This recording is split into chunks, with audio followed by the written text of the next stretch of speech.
কি অবস্থা সবার, স্বাগত জানাই আপনাদের চ্যানেল কোর অ্যানিমিতে। আগের এপিসোডে তো ইউজি আর মেগুমির প্ল্যানিং দেখলেন, কিন্তু আজকের এপিসোডটা জাস্ট আগুন। আজ আমরা দেখব জেনিন বংশের সেই সব উটকো লোকগুলোর পতন যারা মাকিকে এতদিন জাস্ট আবর্জনা ভেবেছিল। আজ মাকি একাই পুরো বংশের এমন 12টা বাজাবে যে জেনিন বংশের নামগন্ধ মুছে যাবে। তো চলুন সরাসরি অ্যাকশনে ঢুকি। এপিসোডের শুরুতেই আমরা দেখি মাকি আবার ফিরে এসেছে জেনিন ক্ল্যানে, কিন্তু এটা তার বাড়ি না। তার শরীরে পোড়া দাগ, চোখে ঘুম নেই আর মুখে এক ফোঁটা ভয়ও নেই। এখানেই নাওয়া তাকে দেখে কটাক্ষ করে বলে, তুমি এখানে কি করছো? না তোমার জুজুৎসু আছে, না কার্স স্পিরিট দেখতে পারো, আর এখন তো তোমার চেহারাটাও নষ্ট। এই কথাগুলো শুধু অপমান না, এগুলো জেনিন ক্ল্যানের মানসিকতা। মাকি কোনো জবাব না দিয়ে সোজা চলে যায় আন্ডারগ্রাউন্ড কার্স টুল ওয়্যারহাউসের দিকে। এখানে মাকির মা তাকে থামিয়ে বলে, তুমি কি ভুলে গেছো মেয়েদের এখানে ঢোকার অনুমতি নেই? এই এক লাইনে বোঝা যায় এই ক্ল্যান কতটা পচে গেছে। মাকি শান্তভাবে বলে তার কাছে চাবিও আছে আর অনুমতিও আছে, বাট এখানে কার অনুমতির কথা বলেছে? এখানে একটা খুব গুরুত্বপূর্ণ পয়েন্ট আছে। নাওবিতোর উইল অনুযায়ী মেগুমি এখন জেনিন ক্ল্যানের হেড। অন্যদিকে জিনিচিয়ার নাওয়া ভয় পাচ্ছে, কারণ মেগুমির সাথে গোজো ক্ল্যানের সম্পর্ক ভালো, কামো ক্ল্যানের সাথেও সম্পর্ক আছে। ওরা মেগুমিকে মারতে পারবে না। ঠিক তখনই আসে ভয়ঙ্কর প্ল্যান।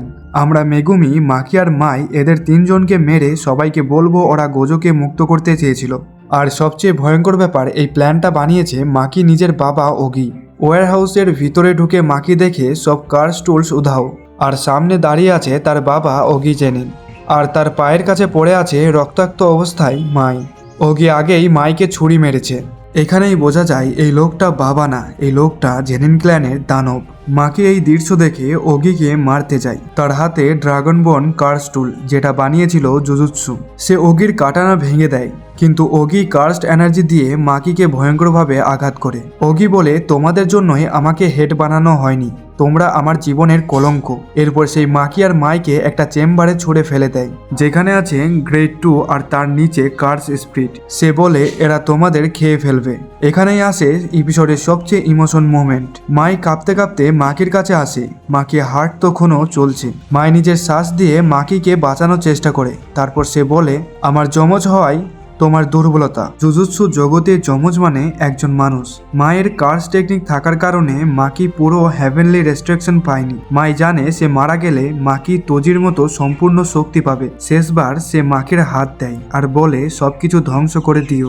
মাই মারা যাওয়ার পর মাকি যখন চোখ খোলে, সে এখন আর সেই পুরনো মাকি নেই। সে এখন তোজি ফুসিগোরোর মতো জিরো কার্স এনার্জি কিন্তু আনলিমিটেড ফিজিক্যাল পাওয়ারের মালিক। ওগি যখন ঘরে ঢোকে, সে মাকির ছায়ার মধ্যে তোজিকে দেখতে পায়। সে ভয় পেয়ে অ্যাটাক করার আগেই মাকি এক নিমেষেই ওগির মাথা কেটে ফেলে। এরপর মাকি বাইরে আসতেই জেনিন ক্ল্যানের সবচাইতে পাওয়ারফুল সোর্সার অর্থাৎ হাই ইউনিট ঝাঁপিয়ে পড়ে। সে তার বিশাল পাথরের হাত দিয়ে মাকিকে পিষে ফেলতে চায়।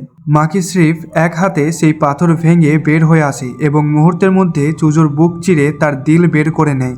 এরপর রান্তা তার স্পেশাল টেকনিক দিয়ে মাকিকে স্ট্যাচু বানিয়ে দেয় এবং জিনিচে আকাশ থেকে কয়েকশো কার্স ঘুষি বৃষ্টির মতো নামিয়ে আনে। কিন্তু ধোয়া সরতেই দেখা যায় মাকি একদম ঠিকঠাক। মাকি জাস্ট হেলে দুলে রান্তার টেকনিকের বাধা কাটিয়ে সামনে এগিয়ে যায় এবং জিনিচের সামনে পৌঁছে এক কোপে তার মাথা কেটে ফুটবল বানিয়ে দেয়। সবশেষে আসে নাওয়া। তাদের লড়াইয়ের সময় অনেক কথা হয়। নাওয়া বলে যে সে আর গোজো ছাড়া কেউ আর তোজিকে বোঝেনি।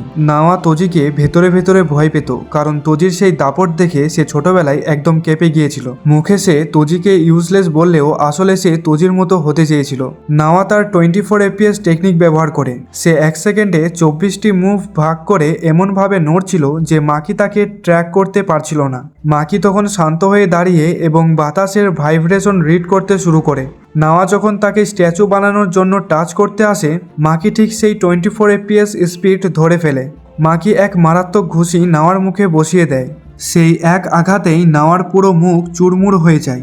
যারা মাকিকে জিরো ভাবত, আজ সেই মাকির এক ঘুষিতেই নাওয়ার সব তেজ শেষ হয়ে গেল। বাঘিনীর ডেরায় এসে মাতবীর করার ফল নাওয়া একদম হাতে নাতেই পেয়ে গেল। শেষে মাকির মা, যে নিজেও সারা জীবন মার খেয়েছে, সে নাওয়াকে একটা ছুরি মেরে চিরতরে শেষ করে দেয়। মাকি তার বোন মায়ের লাশ কোলে নিয়ে শান্তভাবে বেরিয়ে যায়।